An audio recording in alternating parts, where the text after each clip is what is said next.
It's funny for people that talk for a living and then come up and say, speak short. Well, we can do that, but one, to an almighty and eternal God, in whose hands all of our lives rest.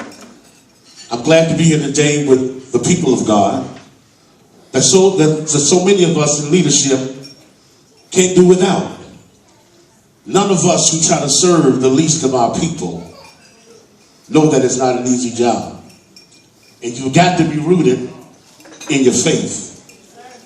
And you've got to be rooted in people who will not watch what you do or wonder what you do, but will help you do what you do.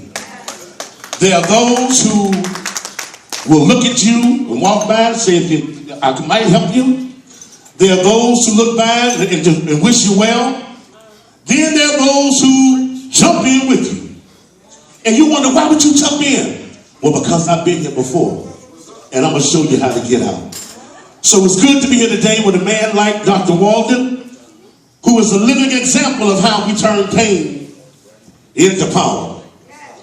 And we need those kind of examples, because one thing that one of our other friends told us, that the Reverend Willie Barrow, who I just celebrated her 90th birthday with her, but she said, always remember in life, Bar, everybody who got the right to vote didn't march for it. You've always going to have those nameless, faceless people who have the responsibility for leading our people. And so for a man like Dr. Walden, I see so many others, but a man who has been through and done so much during his pain than a lot of us do every day. He's done more in his life in jail than a lot of people done who've never been free every day.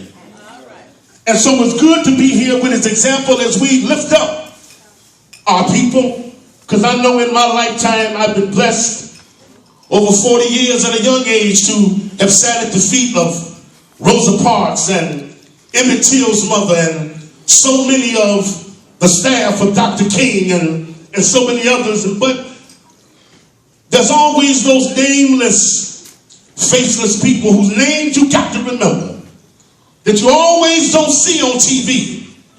Behind those big names were nameless, faceless people that we got to have the responsibility of telling our own story. And so Danny Davis one time told me, well, young man, what kind of person you're going to be? And I'm like, well, what is that? Well, glad you asked. You're either going to be a person who watch things happen, wonder what happens, or make things happen.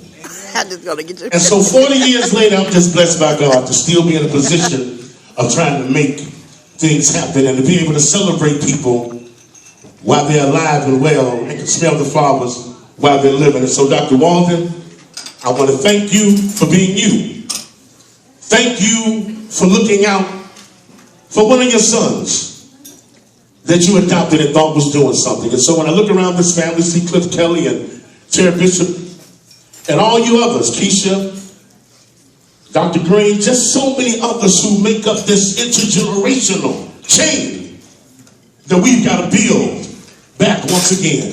So if our ancestors back in Tulsa, before you can text and tweet and get on social media, if they could just use their common sense and do a common thing that Dr. King even talked about before he died, no matter how poor you are, just do two things. One, put more, because money bread back then, put more of your own bread in your own community and build your own businesses and your own jobs for your own people in your own neighborhood. And I'm just convinced that if they could do that to 35 city blocks in 1921, what the heck are we doing?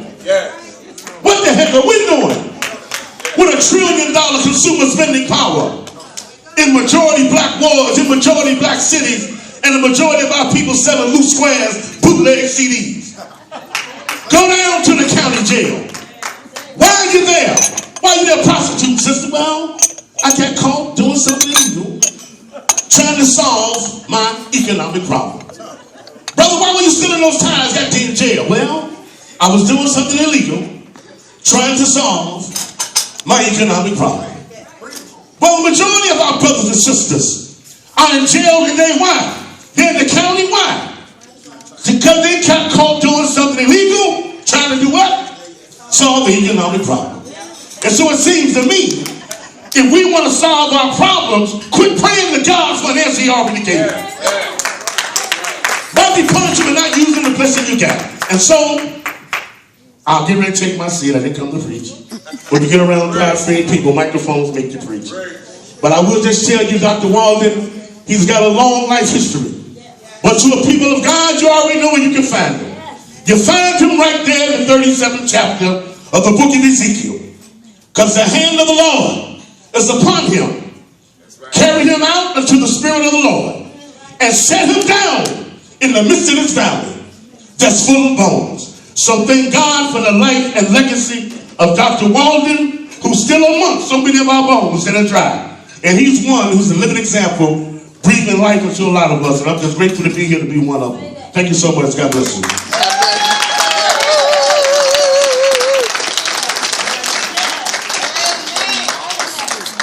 Hi, Brandon. Give another round of applause. I just want to get a picture of it. Mark Ellis.